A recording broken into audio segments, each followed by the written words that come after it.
La simple et complète définition du chrétien donnée par la Bible est la suivante.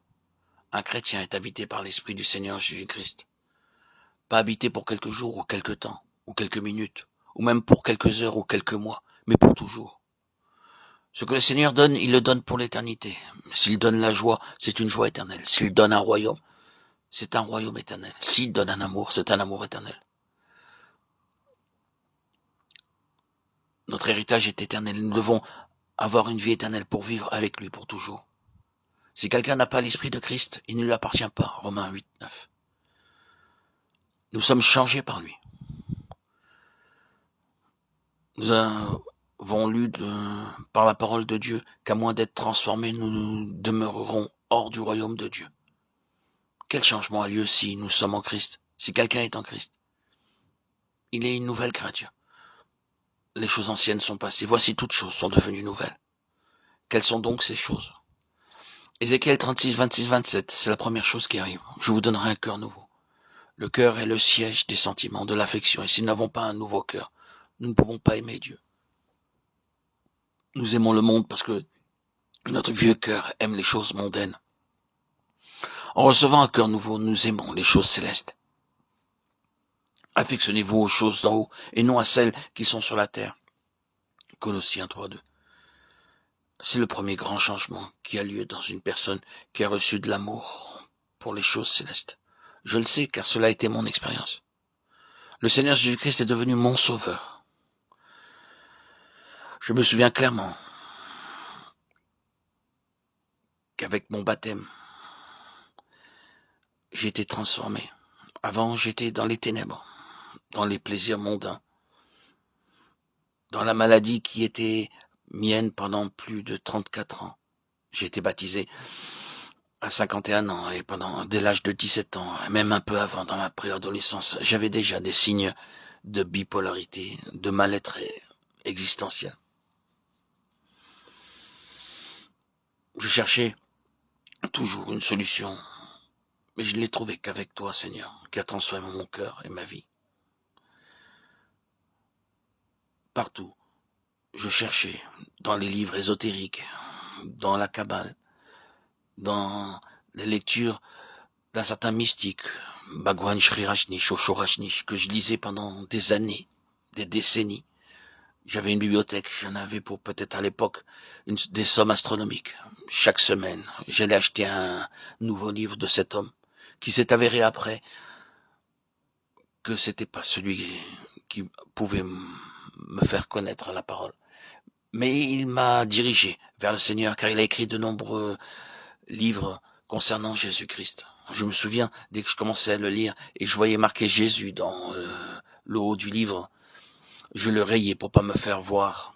Car dans le milieu juif, on sait bien que chaque fois qu'on parle de Jésus ou qu'on est un adhérent de la parole de Jésus, on est mal vu. Donc je lisais secrètement Bhagwan Sri Rajneesh, Osho Rajneesh, qui me permettait de connaître ce qu'était le Christ, ce personnage historique à l'époque.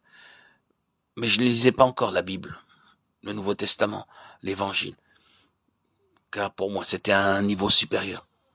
Mais c'est un fait. Dieu vous entraîne toujours, comme pour moi cela l'a été. Il vous entraîne toujours à lire des livres qui le concernent, même si vous n'êtes pas attiré par la parole. Il m'a envoyé cet homme, le Seigneur m'a envoyé cet homme pour que je puisse mieux le connaître et pour que je puisse franchir le pas. Ensuite, Seigneur, je lisais secrètement la Bible et avec les Écritures, j'étais convaincu, toujours un petit peu bancal puisque je n'avais pas reçu l'Esprit Saint qui m'a donné la certitude que tu es vivant, bel et bien vivant. Je le sais aujourd'hui et ma foi ne défaillit pas. C'est toi le Seigneur Christ Jésus, mon Dieu, mon roi sauveur. Je me souviens, si je reviens en arrière, que je lisais la Bible secrètement, mais malgré tout, j'étais toujours dans le doute, car l'Esprit Saint seul peut ôter tous les doutes et nous donner une foi forte. Il a fallu ce baptême, ce 26 septembre 2019, pour que je puisse connaître et goûter la vérité et que ma foi devienne enfin intacte, inébranlable. Tu m'as donné, Seigneur, par ce baptême à mes 51 ans, un cœur nouveau, une vie nouvelle, ton Esprit Saint, ton Esprit Christ glorifié. Et tous mes désirs de ce monde se sont éteints. Et ma maladie s'est dissoute, disparue. Moi qui ai subi des médicaments, des hospitalisations répétées. Enfin, Seigneur, par le baptême, j'ai connu la joie de te connaître. Tu as purifié mon cœur, Seigneur. Peut-être parce que ma foi était quand même là, bien présente, même si elle défaillait. Aujourd'hui, je suis heureux. Mon cœur t'est donné, Seigneur. Ce cœur nouveau est complètement et totalement converti. Merci, Seigneur, de m'avoir donné ton esprit. Et je t'appartiens, et j'en suis très heureux. Je suis ta propriété. Tu as transformé ma conscience, ma vie qui était troublée, sans arrêt, des états anxiogènes. Les anxiolytiques et tout ce que je prenais n'est des guerres. Personne ne pouvait m'aider. Toi seul, Seigneur. Merci pour cette merveilleuse rencontre que tu m'as permis de recevoir ton Esprit Saint, Seigneur Jésus. À toi, Seigneur, tout honneur, toute gloire pour les siècles des siècles. Et que toute ma vie, le reste de temps qui me reste à vivre, soit toujours pour affectionner les choses d'en haut et non celles de la terre. Amen. Alléluia.